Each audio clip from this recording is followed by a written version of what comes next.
Hello hello online online class am I audible?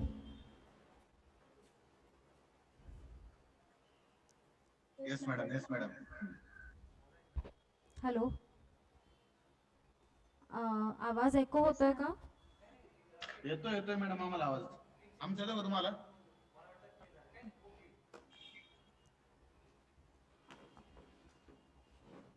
आवाज येतोय? तुमचा येतोय हो आम्हाला, मॅम. आमचा येतोय का तुम्हाला? काय म्हणतात मला ते पण. हो हो येतोय सर येतोय. थँक्यू.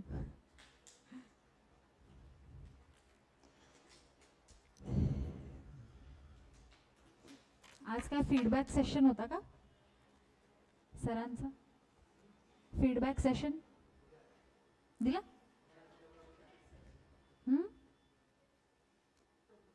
अरे बापरे, मला पण सांगा. ओके, ये where were you, what were you doing? हाँ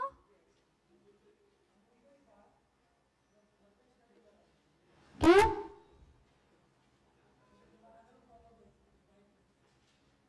कहाँ रहते हो? इधर? बट इधर ही है वो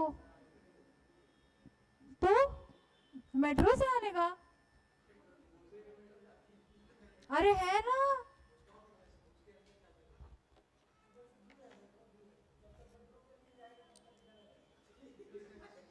तो आ जाओ.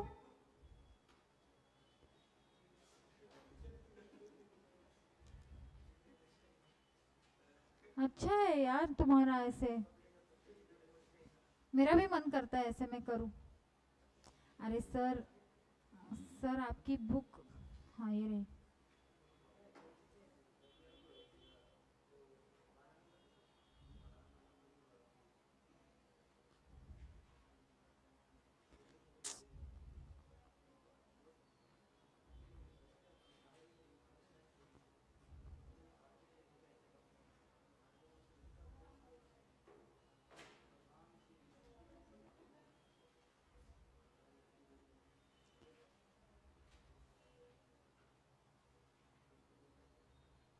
क्या होते रहता है इसको क्या पता.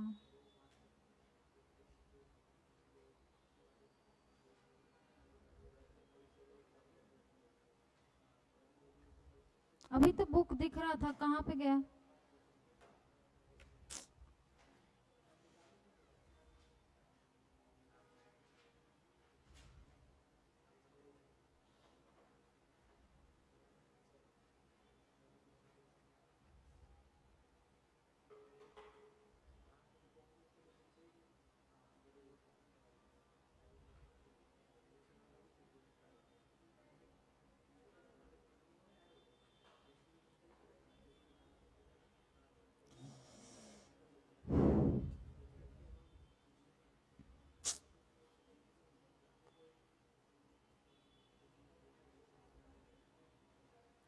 सर ने अभी ऐड करके दिया ना उनको बुक, कहाँ पे गया?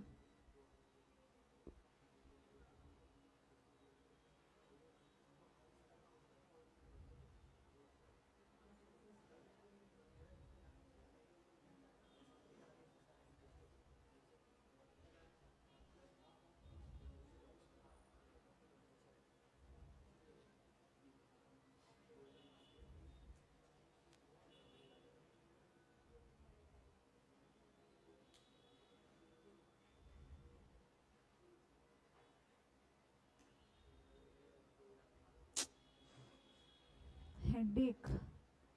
ओके, क्या पीछे के लोग आके आके बैठ सकते हैं? आज इतने कम लोग क्यों है? और हाँ, ओके ठीक है चलो. लास्ट टाइम हम लोगों ने आई थिंक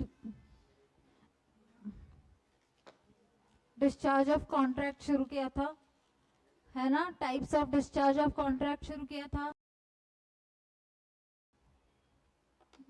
ठीक है?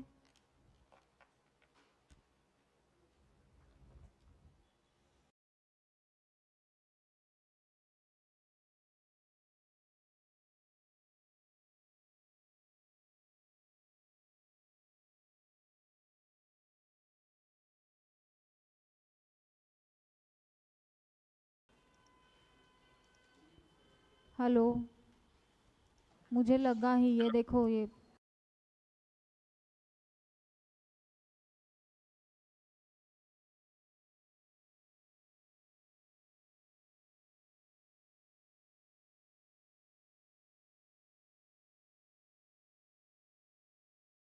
हेलो,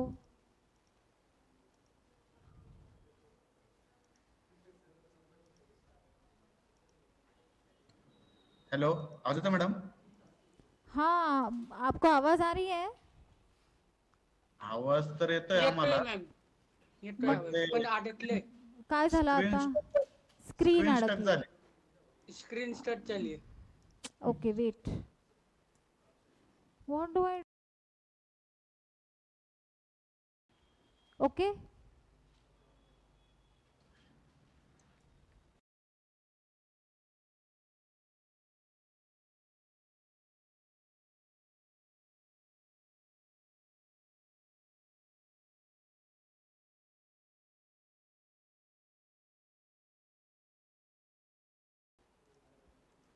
एसी चालू है क्या?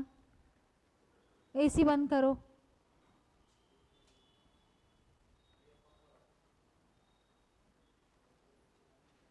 ओके, अब ठीक है.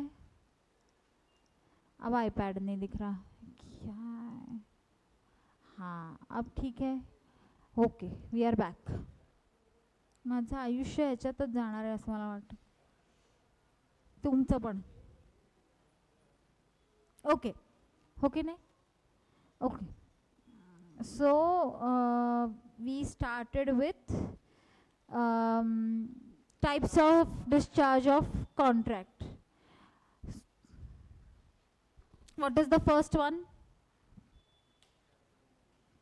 Discharge of contract. Discharge by performance of contract मतलब क्या? हाँ,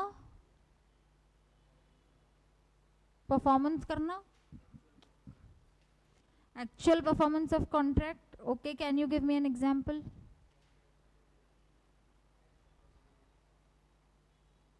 Yes. हाँ, can you give me an example?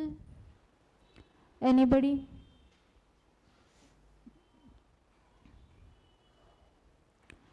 Let's say there is a rent agreement between A and B. Then A is a tenant, B is the owner. A ने क्या किया है? 11 महीने का रेंट दिया है, कॉन्ट्रैक्ट है 11 महीने का, हर महीने 11 महीने रेंट दिया और कंप्लीट किया. ओनर ने भी उसे परेशान नहीं किया.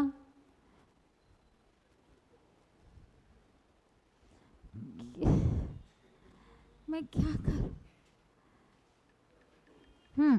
ओनर ने भी उसे परेशान नहीं किया, है ना? उसे 11 महीने के लिए रहने के लिए जगह दे दी, है ना? बिल पे करना है, डिपॉजिट पे करना है, टैक्स पे करना है, सब कुछ अच्छे से हो गया. 11 महीने बाद टेनेंट ने क्या बोला कि चलो मुझे अब यहाँ भी नहीं रहना है, मैं शिफ्ट हो रहा हूँ, मैं कहीं और रहूँगा, है ना? तो एग्जैक्ट डेट पे उसने अपना वो जो प्रीमाइसेस है वो भी छोड़ दिया और कहीं और रहने के लिए चला गया. तो what is it called? Actual performance of contract. कि सारे ऑब्लिगेशन दोनों पार्टी ने पूरे कर लिए तो कॉन्ट्रैक्ट परफॉर्म हो गया. Okay, then there is actual performance and there is attempted performance. Attempted performance मतलब दो पार्टीज है और एक ने अपनी तरफ से पूरी कोशिश की है कॉन्ट्रैक्ट परफॉर्म करने के लिए, लेकिन सामने वाले ने कुछ नहीं किया. Okay, attempted performance. अटेम्प्टेड क्यों? क्योंकि कॉन्ट्रैक्ट पूरा हुआ है? नहीं, सामने वाले ने क्या किया है? परफॉर्म नहीं किया. दोनों ने भी पूरी कोशिश की है परफॉर्म करने की. अंडरस्टैंड, व्हेन आई से attempted performance, it does not mean that it is a breach of contract. Attempted performance does not mean that it is a breach of contract. Attempted performance मतलब दोनों ने कोशिश की है but पूरा नहीं हो पाया. फिर दोनों ने डिसाइड किया कि ठीक है, हमको कॉन्ट्रैक्ट पूरा नहीं करना है, इसे अभी यहाँ पे कैंसिल कर दो, छोड़ दो. Okay, understood. This is type number 1. Then discharge by agreement. इसके अंदर 5 चीजें आती हैं, हम लोगों ने उस दिन भी डिस्कस की थी. नोवेशन, ऑल्टरेशन, रिसिजन, रेमिशन और वेवर. नोवेशन मतलब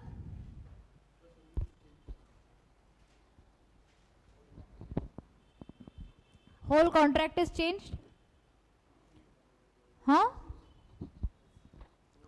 पूरा कॉन्ट्रैक्ट चेंज हो जाता है, पार्टीज चेंज हो जाती है, पार्टीज चेंज होती है नहीं. तो कॉन्ट्रैक्ट दोनों पार्टीज के बीच में ही है, उसके टर्म्स एंड कंडीशंस चेंज हो जाते हैं, इसलिए हम उसे क्या कहते हैं, novation of the contract. Okay, understand. Novation कैसे कब होगा कि चलो 11 महीने का कॉन्ट्रैक्ट था, 11 महीने हो गए, अब आपको क्या चेंज करना है, और 11 महीने के लिए करना है. ओके, आप क्या कह रहे हो कि रेंट अब 10% से बढ़ गया, डिपॉजिट बढ़ गया, बिल, इलेक्ट्रिसिटी बिल बढ़ गया, कुछ टर्म्स एंड कंडीशंस चेंज कर लिए.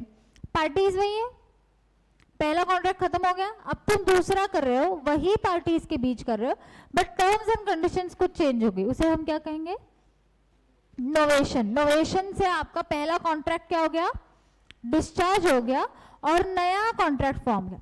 अगेन अंडरस्टैंड, इसमें आप कोर्ट गए, किसी से झगड़ा किया, कुछ डिस्प्यूट हुआ, नथिंग, बस कॉन्ट्रैक्ट डिस्चार्ज हुआ और अब नया भी फॉर्म कर लिया. Then there is alteration. What is alteration? Rules. Contract में रूल्स होते हैं क्या? कौन से टर्म्स एंड कंडीशन चेंज हो गए? हाँ हाँ, ऑफ कोर्स कॉन्ट्रैक्ट, बट कुछ कॉन्ट्रैक्ट करने के टाइम पे ना कुछ ऐसे क्लॉजेस होते हैं जो बहुत रेलेवेंट और मेन होते हैं कॉन्ट्रैक्ट के लिए, और बाकी कुछ क्लॉजेस होते हैं जो फॉर्मेलिटी के लिए हम डालते हैं, या कुछ जो ऐसे क्लॉजेस होते हैं जो कंपलसरी हम सेफ साइड डाल देते हैं, जो इतने रेलेवेंट नहीं है पर कॉन्ट्रैक्ट में होने चाहिए.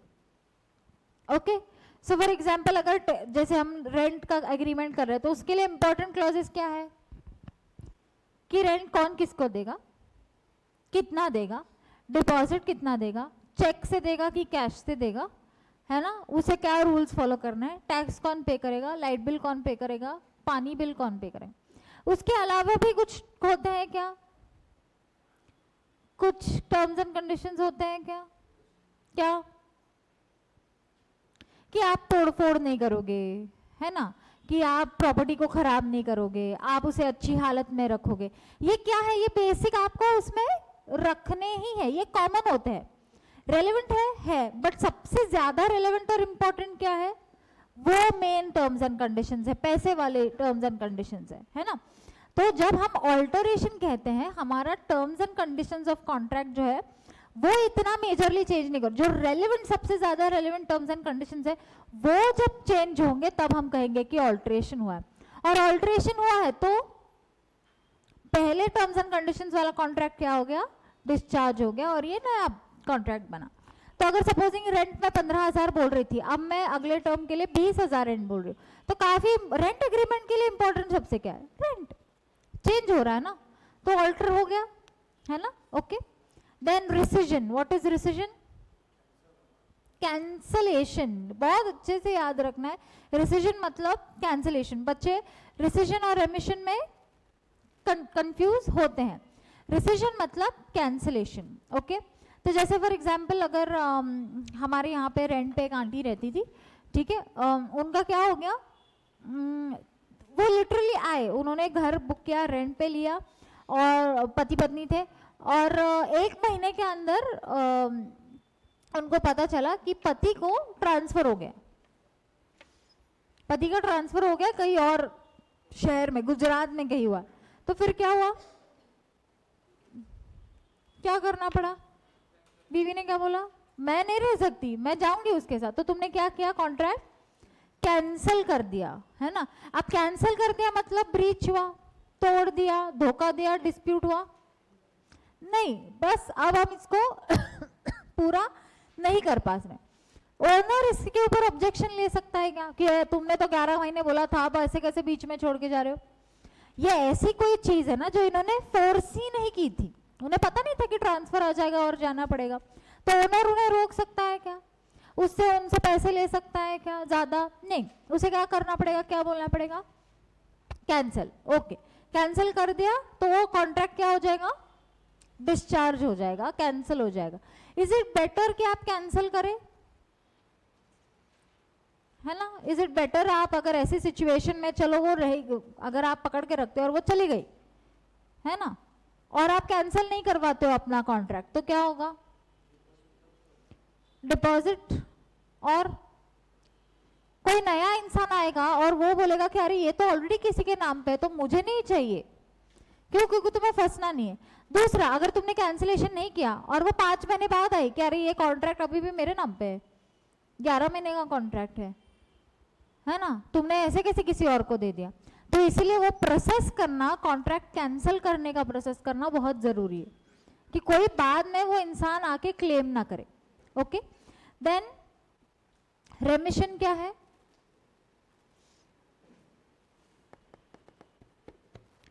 What is remission? Sorry, acceptance of lesser performance, है ना, कि जहां पे आप क्या कह रहे हो, आप जाने दे रहे हो, आप बोल रहे हो छोड़ रहे हो। फॉर एग्जाम्पल लेट्स से आप रिक्शा कैब करते हो यहाँ से मुंबई जाने के लिए, कैब का बिल होता है लेट्स से 3,226 रुपए। ओके, आप उस कैब वाले को 3,200 रुपए दे देते हो, ऊपर के 26 रुपए आपके पास छुट्टे नहीं है। कैब वाला क्या बोलता है? ठीक है रहने दो, चलो। हाँ, वेवर मतलब पूरा अमाउंट आपने वे ऑफ कर दिया। एक्सेप्टेंस ऑफ लेसर परफॉर्मेंस मतलब मेजर पार्ट आपने कर लिया है, थोड़ा पार्ट बाकी रह गया तो आपने बोल दिया जाने दो। Okay, understood? Now understand again, acceptance of lesser performance ऐसा जरूरी नहीं है कि वो कंसिडरेशन उसी फॉर्मेट में हो कि मनी फॉर्मेट में भी हो, है ना। सपोजिंग इंटीरियर डिजाइनर को आपने कुछ काम दिया है, आपने उसे पूरे 1 लाख रुपए दिए जितने प्रॉमिस हुए थे, लेकिन वो लेट से पंखा नहीं लगा के गया, आप बोलते छोड़ो मैं खुद लगा लूंगा। एक्सेप्टेंस ऑफ लेसर परफॉर्मेंस, उसके काम में था कि उसे ये सारी काम करने, पर उसने नहीं किया, आपने उसको पैसे पूरे दिए, है ना, बट क्या आप जाके कोर्ट में केस फाइल कर रहे हो कि उसने पंखा नहीं लगाया, वो मुझे लगाना पड़ा, कॉन्ट्रैक्ट में लिखा था? आप क्या कहते हो? छोड़ो जाने दो, इसके बाद पे क्या करना है मैं खुद कर लूंगा। That is acceptance of lesser performance. तो एक्सेप्टेंस ऑफ लेसर परफॉर्मेंस में पूरा कॉन्ट्रैक्ट डिस्चार्ज होगा क्या? वो जो कुछ टर्म्स एंड कंडीशंस है उस कॉन्ट्रैक्ट की वो डिस्चार्ज होंगी। समझ आ रहा है ना? नोवेशन में, ऑल्टरेशन में और रिसिजन में पूरा का पूरा कॉन्ट्रैक्ट डिस्चार्ज हो रहा है, बट रिमिशन में कुछ टर्म्स एंड कंडीशंस है जो डिस्चार्ज हो रही है। Okay, and then waiver, waiver मतलब पूरा का पूरा आपने फोरगो कर दिया, आप अपने राइट्स गिव अप कर दिया, आपको पैसे भी नहीं चाहिए, आपको कॉन्ट्रैक्ट भी नहीं चाहिए, क्या उसका परफॉर्मेंस नहीं चाहिए, सर्विस नहीं चाहिए, गुड्स नहीं चाहिए। पॉसिबल करते हैं क्या लोग ऐसा? करते हैं लोग ऐसा? किस चीज में किया है? आपने किया है? हाँ, एक्सीडेंट हो गया, पर ये कॉन्ट्रैक्ट में आएगा क्या एक्सीडेंट वाला केस?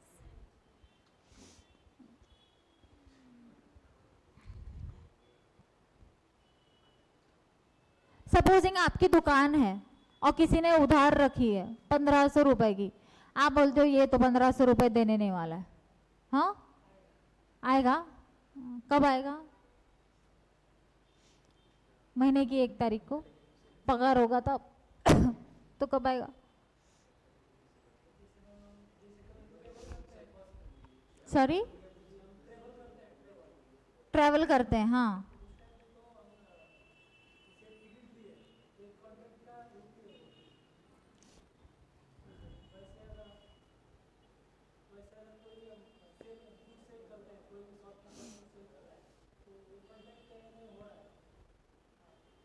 हाँ लेकिन एक्सीडेंट के केस में है क्या? वही तुम कह रहे थे ना कि हो गया हो गया।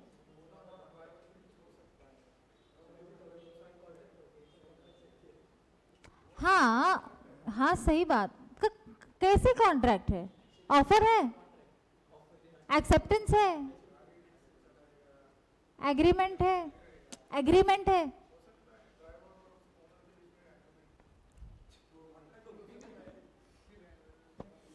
ओके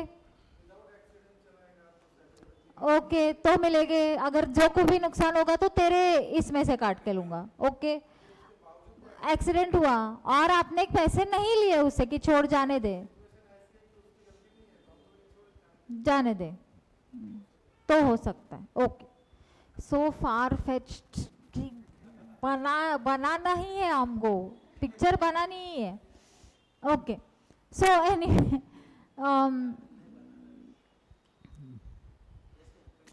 मैं फर्स्ट बेंच पे बैठते हो भाई तुम, नहीं तुम इधर ही बैठा करो क्योंकि फिर पीछे जाओगे तो और ये होगा। यस सो वेवर मतलब पूरा आपने उसको फोरगो कर दिया, लेट गो कर दिया कि आपको नहीं चाहिए, कि जाने दो, मुझे इसमें पढ़ना नहीं है, डिस्प्यूट नहीं चाहिए, कुछ नहीं चाहिए। Discharge of contract, yes it could be some part of the contract as well, पूरा का पूरा कॉन्ट्रैक्ट एज वेल, है ना, दोनों हो सकता है। Discharge of by lapse of time, ये मैंने आपको उस दिन भी बताया था कि एक act, there is an act called limitation act. तो लिमिटेशन एक्ट अगर आप खोलेंगे तो क्या होगा, सारे एक्ट्स के बारे में उन्होंने थोड़ा थोड़ा लिमिटेशन दिया है कि ये कब फाइल करना होता है, 30 दिन में फाइल करना होता है, ये कब करना होता है, 2 साल में फाइल करना होता है, रेंट एग्रीमेंट का केस फाइल करना है तो 3 साल के अंदर करना है। ये क्या है, लिमिटेशंस, ये दिन के हो सकते हैं, टाइम के हो सकते हैं, मंथ्स हो सकते हैं, ईयर्स हो सकते हैं, जुरिस्डिक्शन वाइज हो सकते हैं, मनी लिमिटेशंस हो सकते हैं, है ना। लिमिटेशन को कैसे भी टाइप का उन्होंने सारे एक्ट्स का क्लब करके एक एक्ट में डाल दिया, लिमिटेशन एक्ट में। Now understand lapse of time से डिस्चार्ज कैसे हो गया कॉन्ट्रैक्ट।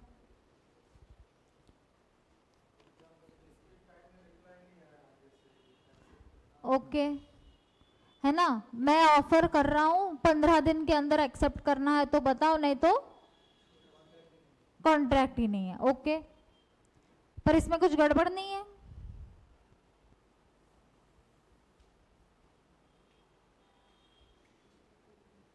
क्या गड़बड़ है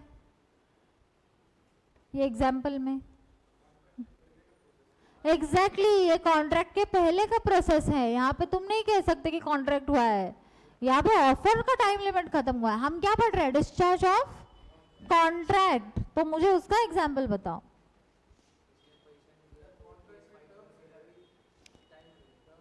ओके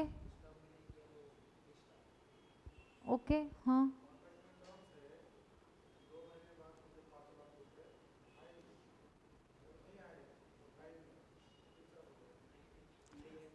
तो छोड़ देने का मतलब वो वेवर हो गया ना, तो लैप्स ऑफ टाइम कैसे हुआ?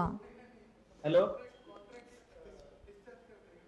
हेलो, तो वही तो मतलब आप वेव ऑफ कर दे रहे हो। यस इंटरमिडिएटचं जे रजिस्ट्रेशन आहे ते 7 इयर्स साठी ना, सॉरी म्हणजे टाइम 7 इयर्सचा कॉन्ट्रॅक्ट आहे ना आपलं।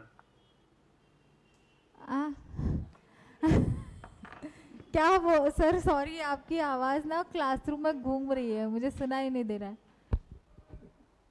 जो हमने एडमिशन किया है इंटरमीडिएट के लिए वो 7 इयर्स के लिए ना, करेक्ट तो वो 7 इयर्स खत्म होने के बाद वो lapse of correct correct, admission लिया है आपने, उसका रजिस्ट्रेशन का पीरियड कुछ है, अगर वो रजिस्ट्रेशन की पीरियड के बाद आप वापस एग्जाम देने की कोशिश करोगे तो क्या हो जाएगा, टाइम बाहर हो गया, लिमिटेशन पीरियड क्रॉस हो गया। अगर आपका लिमिटेशन पीरियड क्रॉस हो गया तो कॉन्ट्रैक्ट क्या है, डिस्चार्ज है। तो अगर आप फिर इंस्टीट्यूट को बोलो कि मुझे फिर से एग्जाम देना है, मैं रजिस्ट्रेशन के पैसे नहीं भरूंगा, तो वो क्या बोलेंगे कि खत्म हो गया, 7 साल ही आप कर सकते थे, 7 साल के अंदर ही कर सकते थे, अब आप नहीं कर सकते, है ना। Is that clear? Okay then discharge by operation of law, ये भी हमने उस दिन किया कि डेथ, 2 पार्टीज हैं, दोनों के बीच में कॉन्ट्रैक्ट है, एक मर गया, क्या होगा उस कॉन्ट्रैक्ट का, डिस्चार्ज। इंसॉल्वेंट, दो पार्टीज है, एक इंसॉल्वेंट हो गया, क्या हो जाएगा? डिस्चार्ज। क्यों?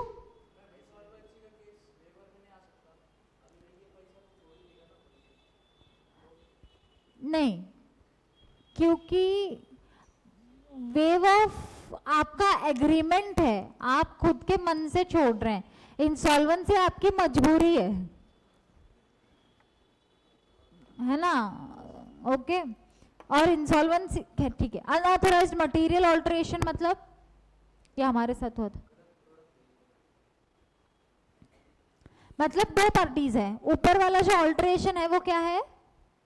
म्यूचुअल एग्रीमेंट के हिसाब से है ना? मतलब हम दोनों ने मिलकर डिसाइड किया कि let's alter the terms and conditions and we both agreed to alter the terms and conditions. Unauthorised alteration मतलब क्या? कि आपने इसको चेंज कर दिया, मुझे नहीं पता था। जैसे हमारे साथ हुआ कि हम जब अपना फ्लैट बेचने, बहुत साल पहले की बात है, 20 साल पहले की बात है, फ्लैट बेचने की कोशिश कर रहे थे, तो क्या हुआ, उसने, हमने ड्राफ्ट किया था है ना, उसने वो लिया और उन्होंने बोला कि हाँ ठीक है चलो बहुत बढ़िया ग्रेट साइन करेंगे। फिर तब हमको कचहरी में जाके डेट लेना पड़ता था, या ऑनलाइन का सिस्टम नहीं था, तो फिर वहां जाके उस एजेंट को पैसे दो, वो सब कुछ करो और फिर साइन करो उस रजिस्ट्रार के सामने, फिर वो सेल एग्रीमेंट एग्जीक्यूट होती थी। तो जब हमको जिस दिन जाना था उस दिन भाई साहब ने क्या किया, वो ड्राफ्ट का प्रिंट जो था वो बीच में का पेज हटा के नए पेजेस डाल दिए और उसके क्लॉजेस चेंज कर दिए, है ना? और वो भगवान का दिया देन या नसीब या आप जो कहना चाहो क्या, मेरे पापा ने जस्ट 10 मिनट पहले बोला कि लाइए जरा ड्राफ्ट दिखाइए, मैं एक बार आखिरी बार पढ़ लेता हूँ, कुछ गलती नहीं है ना। तो वो थोड़ा डर गया, नहीं नहीं नहीं सेम ही तो है, सेम ही तो है वगैरह वगैरह। तो मेरे पापा को फिर शक हुआ कि ऐसे क्यों बोल रहा है, कोई सीधा इंसान होता तो बोल देता। तो उन्होंने एक और 2 बार मांगा, फिर उसने दिया और फिर पापा को पता चला कि इसने चेंज किया। तो मेरे उधर तो तमाशा ही हो गया। खैर फिर ये हो गया। वो क्या है अनऑथराइज्ड ऑल्टरेशन, कि आपने मुझे बिना पूछे, मुझे बिना जाने अपने आप में चेंज कर दिया। तो अब मेरे पापा के पास राइट था कि वो बोले कि निकल, is he bound by the obligation? No, why? Because unauthorised alteration है ना, ऑफर होने दो, एक्सेप्टेंस होने दो, सब कुछ होने दो, तुमने चेंज क्यों किया? चेंज किया तो अब मैं नहीं करूंगा। Okay. Then merger, what is a merger?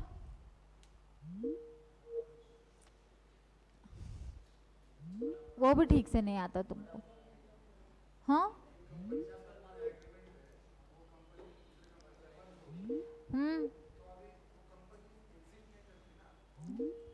Okay. 2 companies है ए और बी और दोनों मिला के एक सी कंपनी बन गई, मर्जर हो गया।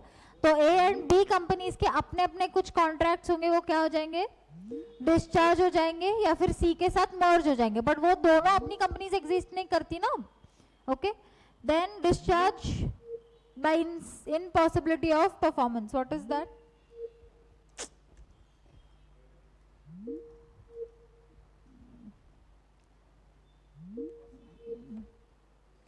मतलब अंडरस्टैंड, एक तो वो है जो एसेंशियल्स ऑफ वैलिड कॉन्ट्रैक्ट में पढ़ते हैं कि कॉन्ट्रैक्ट बनाते टाइम ही आपको पता होना चाहिए कि ये पॉसिबल नहीं है परफॉर्म करने के लिए, तो वो कॉन्ट्रैक्ट क्या हो जाएगा? वॉइड। ओके।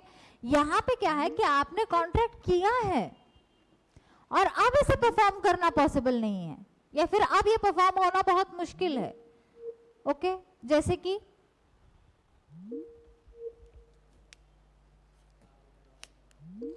सी, वो क्या है, वो इनिशियल बिगिनिंग से ही वो वर्ड है। मैं कह रही हूं कि अब तुमने बनाया है, कॉन्ट्रैक्ट है, जब बना रहे हो तब पॉसिबल टू परफॉर्म है, लेकिन अब इम्पॉसिबल हो गया।